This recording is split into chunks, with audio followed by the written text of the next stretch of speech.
Half yearly exam तुम्हारे कुछ time में स्टार्ट होने वाले हैं और तुमने अभी तक कुछ नहीं पढ़ा है तो समझ लो तुमने सही वीडियो पर क्लिक किया है। क्लास 9th में या फिर 10th में तुम अगर इस वीडियो को लास्ट तक देखते हो तो हाफ ईयरली एग्ज़ाम में तुम्हारे आज तक के सबसे ज़्यादा मार्क्स आ रहे होंगे।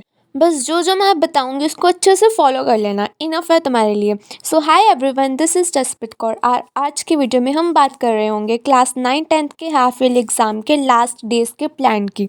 और हाँ, ये प्लान कोई बोरिंग टाइम टेबल नहीं है, ये पूरा कंप्लीटेड टेस्टेड स्ट्रेटेजी है जो कि मैंने लास्ट ईयर क्लास 9-10 के बच्चों को बताया और उससे उनके मार्क्स लिटरली डबल हो गए थे। तो टोटल 4 स्टेप्स होने वाले हैं। स्टेप 1 में हम सबसे पहले सिलेबस की फील्डिंग सेट करेंगे।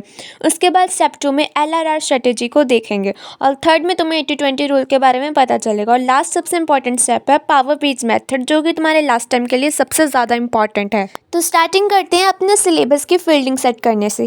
कैसे करोगे चलो बताती हूँ। तो सबसे पहले मुझे ये बताओ तुम्हारे maths, science and social science तीनों सब्जेक्ट्स में कौन कौन से चैप्टर आ रहे हैं हाफ ईयर एग्जाम के अंदर, कमेंट करके बताओ। अब एग्जाम्पल तुम्हारे 7 चैप्टर साइंस एंड मैथ्स से आ रहे हैं और 10 चैप्टर आ रहे हैं तुम्हारे सोशल साइंस से। तो टोटल तुम्हारे कितने चैप्टर हो गए? ये हो गए तुम्हारे 24 चैप्टर। अब तुम ये देखो तुम्हारे पास दिन कितने बचे हुए हैं हाफ ईयरली के लिए। जैसे एग्जांपल तुम्हारे पास 12 डेज हैं तो तुम एक दिन में 2 चैप्टर्स निपटा रहे होगे।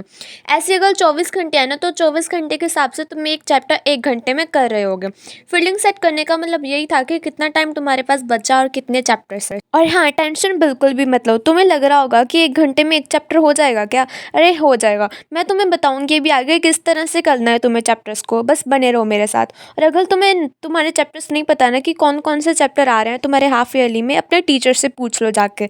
वो नहीं बताते तो कोई तुम्हारा टॉपर दोस्त होगा उससे पूछ लो। इतना काम कर लो और उसके बाद जो जो मैं बता रही हूँ उसको फॉलो करना बस। इसके बाद स्टेप 2 में आता है तुम्हारा LRR स्ट्रेटेजी, जो कि है लर्न, रीडिंग, रिवाइज। लर्न तुम करे होगे 1 शॉर्ट वीडियो देखकर, क्योंकि इतना टाइम बचा नहीं है कि तुम हाँ पूरा डिटेल्ड लेक्चर अटेंड करो। और रीडिंग तुम NCERT रीडिंग कर रहे होगे बस। और रिवाइज के लिए तुम क्वेश्चंस की प्रैक्टिस करनी है, जिसके अंदर तुम प्रीवियस ईयर क्वेश्चंस लगाओगे और कॉम्पिटेंसी बेस्ड कर रहे होगे।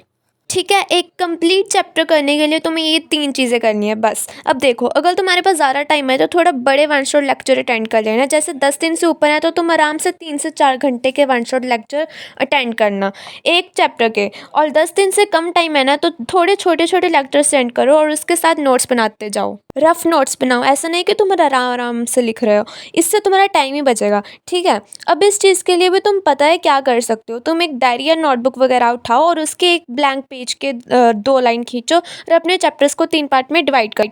तो लेफ्ट साइड वाले पोर्शन के अंदर तुम इजी चैप्टर्स को लिख रहे हो। इस इजी मतलब तुम्हें ऑलरेडी वो चैप्टर्स कर रखे हैं, उनके लिए तुम्हें कुछ नहीं करना, बस रिवीजन करना है। ठीक है, उनको तुम ग्रीन चैप्टर्स भी बोल सकते हो। ठीक है, और इसके बाद अब तुम्हारा बीच वाला जो ये पोर्शन है ना, इसको तुम येलो चैप्टर्स बोलोगे, जिसका मतलब है कि तुमने ये चैप्टर्स पढ़े तो हैं लेकिन थोड़े बहुत पढ़े हैं। तो जो तुम्हारे आधे अधूरे चैप्टर्स हैं ना, इनको तुम येलो चैप्टर्स वाली कैटेगरी में लिख रहे होगे। ठीक है, अब लास्ट तुम्हारा राइट साइड वाला पोर्शन जो होगा, इसके अंदर तुम हार्ड चैप्टर्स को लिख रहे होगे जो तुमने अभी तक पढ़े ही नहीं है। और सबसे ज़्यादा टाइम तुम्हें इन्हीं चैप्टर्स को देना है, क्योंकि ईजी चैप्टर्स तुम्हें ऑलरेडी पता है, पहले पढ़ ही रखे हैं। और जो तुम्हारे मॉडरेट चैप्टर्स हैं, येलो चैप्टर्स, उनको तुम्हें थोड़ा बहुत पढ़ा हुआ है, थोड़े बहुत रह गए हैं, तो इनको भी तुम जल्दी कवर कर लोगे। बच जाते हैं हार्ड, तो हार्ड वालों को तुम्हें ज़्यादा टाइम देना है। ठीक है, अब ये मैंने 3 पार्ट में डिवाइड करने वाला रूल क्यों बता दिया तुम्हें, ये इसलिए बताया क्योंकि बहुत सारे बच्चे ऐसे हैं जिन्होंने थोड़ा बहुत पढ़ रखा है। जिसने कुछ भी नहीं पढ़ा ना, उसको तो सिंपली ये स्ट्रेटेजी फॉलो करनी है, जो है उसकी लर्न, रीडिंग एंड रिवाइज। बाकी ये जो 3 कैटेगरी में डिवाइड किया गया है, उसके लिए कैसे पढ़ना है वो भी बताती हूँ आपको मैं।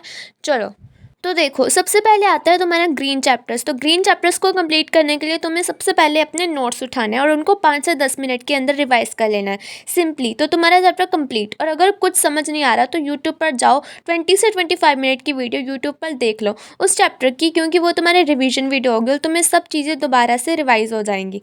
सिंपल। ठीक है, तुम्हारे ग्रीन चैप्टर्स इस तरह से करने हैं। अब तुम्हारे आते हैं येलो चैप्टर्स। इनको करने के लिए तुम्हें सबसे पहले टॉपिक्स देखने हैं, कौन कौन से टॉपिक्स तुमने पढ़ रखे हैं। जो तुमने पढ़ रखे हैं ऑलरेडी, उनको तो तुम ऐसे ही रिवाइज कर लोगे नोट्स या फिर यूट्यूब से देखकर। और जो टॉपिक्स तुमने नहीं पढ़े हैं तो उन चैप्टर्स के अंदर डायरेक्ट तुम उनको यूट्यूब पर सर्च करोगे और उनके डिटेल एक्सप्लेनेशन समझ रहे होगे और साथ के साथ नोट्स बना लोगे, रफ नोट्स। ठीक है, बस इतना ही करना है इसके लिए।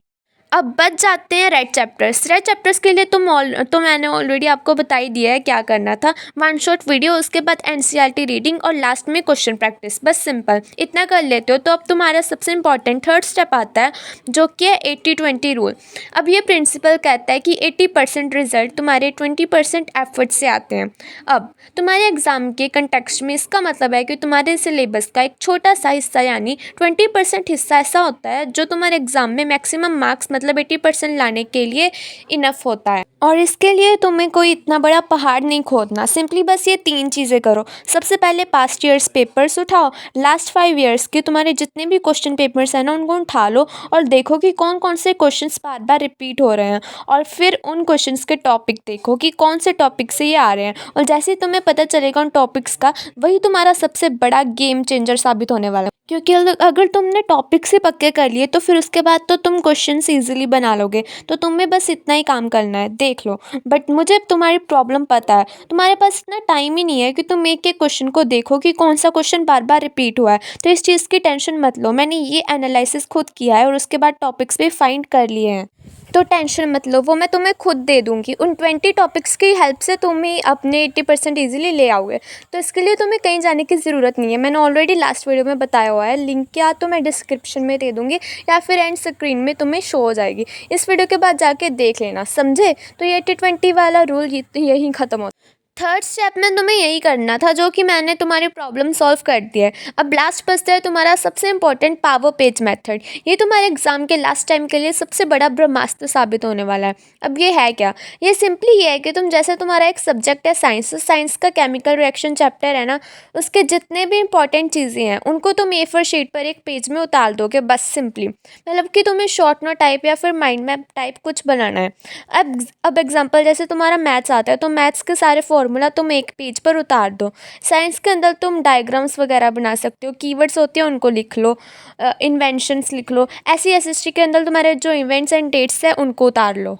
मैप वगैरह हाईलाइट करना, ये सब मतलब कि हर पेज पर एक चैप्टर तुम्हारा कंप्लीट होना चाहिए। इससे होगा है कि तुम एग्ज़ाम के एक रात पहले लेकर बैठो इस नोटबुक को और इन पावर पेजेस को पढ़ने के लिए बैठ जाओ। तुम्हारा रिवीजन भी अच्छे से होगा और टाइम भी सेव होगा, ठीक है? अब सोच के देखो, तुमने ये सब चीज़ें एकदम अच्छे से फॉलो की हैं, तुम्हें हाई वेटेज टॉपिक्स भी पता चुके हैं, सिलेबस की फील्डिंग कैसे सेट करनी है वो भी तुम्हें पता चल चुका है, और पावर पेजेस मेथड वाला फॉर्मूला भी तुम्हें पता चल चुका है। तो अब बस तुम्हें इसको फॉलो करना है, अच्छे से एग्जीक्यूशन बची है तुम्हारी।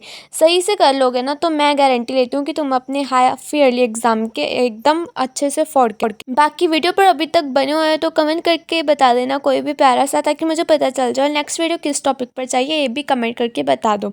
ये कुछ वीडियो तुम अपनी स्क्रीन पर शो हो रही होंगी, उनको भी तुम देख सकते हो। चलो फिर मिलते हैं नेक्स्ट वीडियो में, तब तक के लिए keep learning, keep study and smiling.